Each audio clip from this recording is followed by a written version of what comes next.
Бул күнү 31 август Кыргыз Республикасынын эгемендүүлүк жөнүндө декларациясы кабыл алынган. Кыргызстан 34 жыл аралыгында бир топ оош кыйыш жолду басып өттү.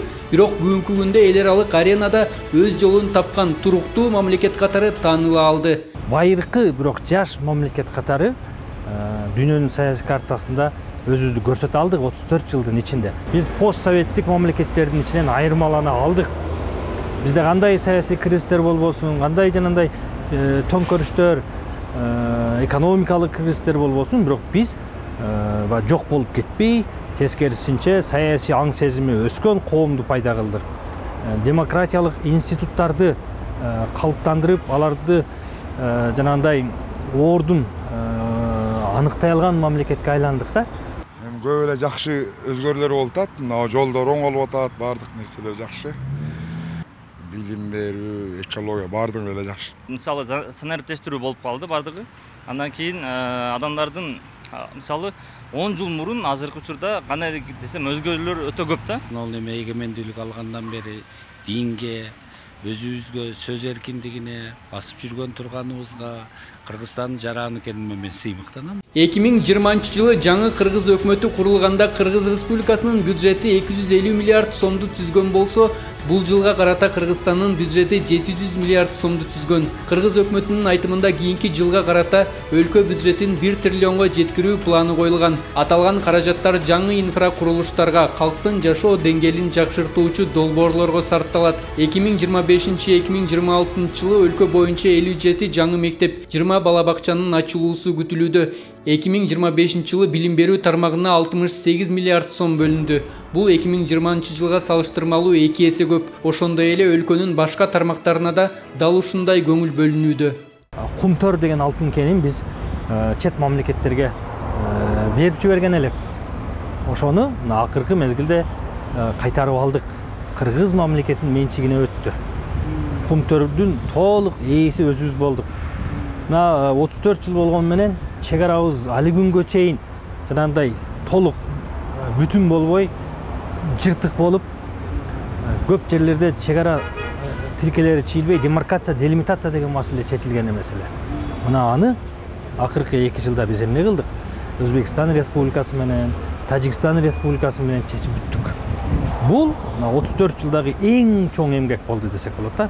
Кыргыз мамлекетинин территориясын аянтын так аныктап, зым тартуу үстүндө азыр иштеп жатабыз. Бул дагы эң чоң жетишкендик болот 34 жылда ишкенде. Кумтөрдү кайтарып алгандыгыбыз, чек арабызды толук аныктап, зым менен тосуп аткандыгыбыз бул эгемендүүлүктүн эң чоң белгилеринин бири да. Кыргыз мамлекетинин бюджети 34 жылда болбогон нерсе. Мына азыр ошол азыркы Кыргыз өкмөтү мактанып айтып атат.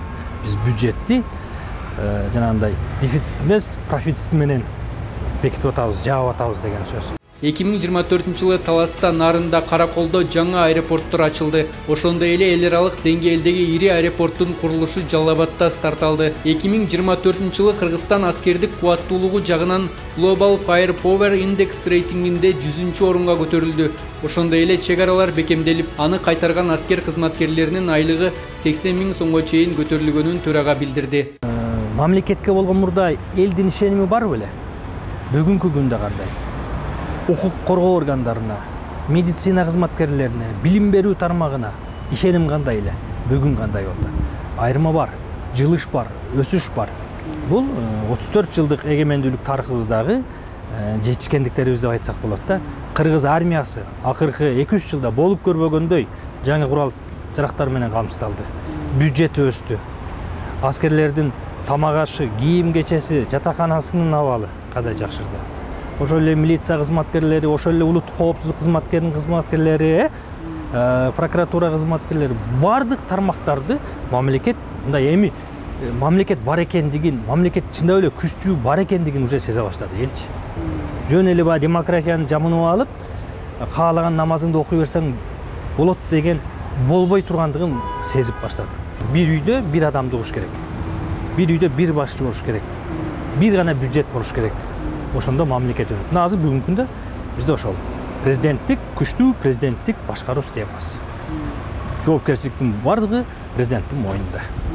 Ал эми калган аткаруу бийлигинин бутактары ар бир өзүнүн тармагына жооп берет. Өлкөнүн ар бир өзгөрүүсүнө көз салган кайдыгер эмес жарандар үчүн мамлекеттин өсүү жолуна түшкөнү ачык айкын көрүнөт.